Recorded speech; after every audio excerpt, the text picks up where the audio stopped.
What's going on, guys? It's Thomas from the Switch Stop, and today I'm going to be teaching you guys how to make 8-bit or like Nintendo or just retro music using GarageBand and the magical 8-bit plug.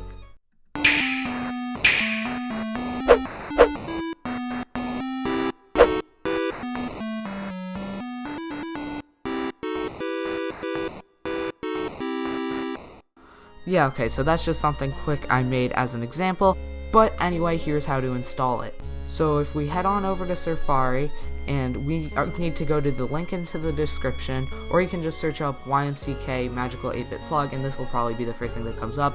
But again, why do that if the link's in the description? So you're going to want to get onto the link in the description, and then scroll on down to this window right here where you can just click download on any of them. I don't know why that one is flashing right now. Okay, now it's not, but just want to click download if you have Windows. Obviously you're gonna want to get the newest Mac one. If you have a Mac, they have 2 different versions. Obviously just get whatever one you want. So downloading something is like just that is gonna download an entire folder. In that folder, there's a couple images, some text that says readme, some copyright stuff, an example of like what you can use, and then there's magical 8-bit plug.component. So that's the important one, and you're going to want to put it through using this file path. So Macintosh HD if you have a Mac, obviously you can figure this out if you have a Windows. Library, audio, plugins, components, and then boom. Right there. So there should already be an Apple one there, just because it comes pre-installed. But that's where you're going to want to drop magical 8-bit plug.component. So with that done, you want to head into GarageBand. If you already had GarageBand opened, then you're going to want to close out of it and open it again, just so it can reboot and reinstall the plugin. So as soon as you open a GarageBand new file, it's going to lead you to this. You can screw around on the keyboard, but yeah, I mean, that's not what we're here for. So it doesn't matter what instrument you select over here, because it's all just going to be changed with the magical 8-bit plug. So you might think that we have to go down to plugins, and we do, but this is where I think all the other, well, not all of them, but a lot of the videos I watched got it wrong. This isn't a thing. You don't come over here and go to audio units. That, I don't know why people thought that was a thing.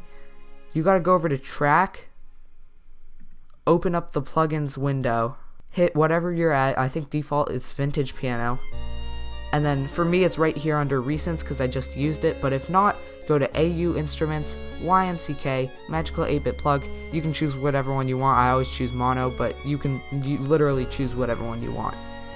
So as soon as you click on it, this panel down here should change, and this stuff up here should change.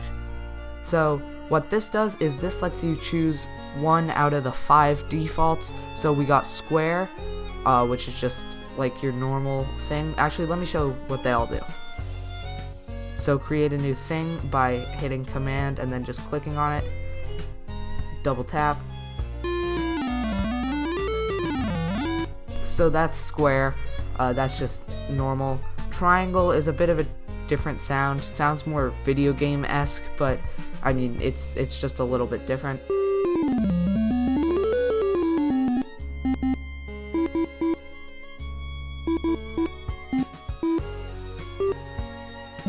Yeah, so it's kind of hard to play when you're like clicking them, but you can play like video game sounds. You can understand how that would sound.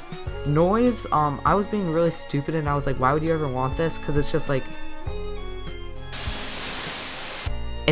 static noise. So I was like, why would you ever want this? But if you scroll down, it can make a pretty killer snare drum.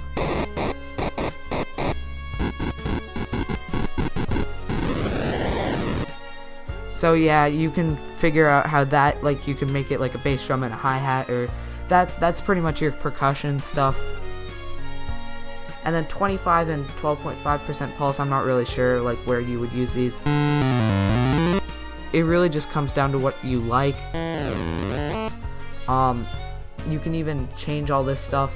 Like, what's really cool is if you go over to sweep switch and hit negative, and then go back to like square triangle, that means that it's gonna like bend down in time. So Or that wasn't a good example because it started out low, but...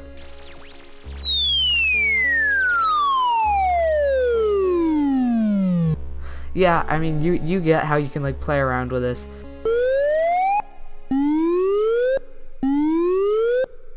Yeah, like, you can get, like, the Mario sound, like, jump effect.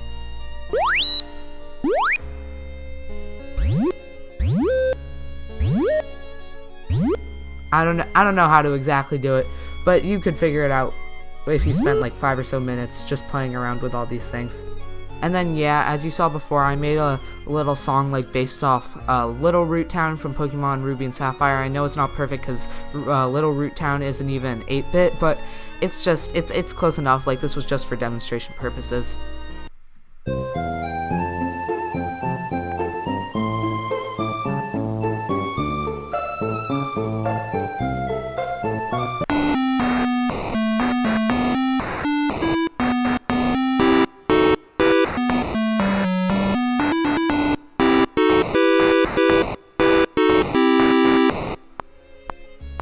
So obviously at the end I just improvised a bit. I mean, it wasn't meant to be perfect. It was literally just meant for demonstration purposes.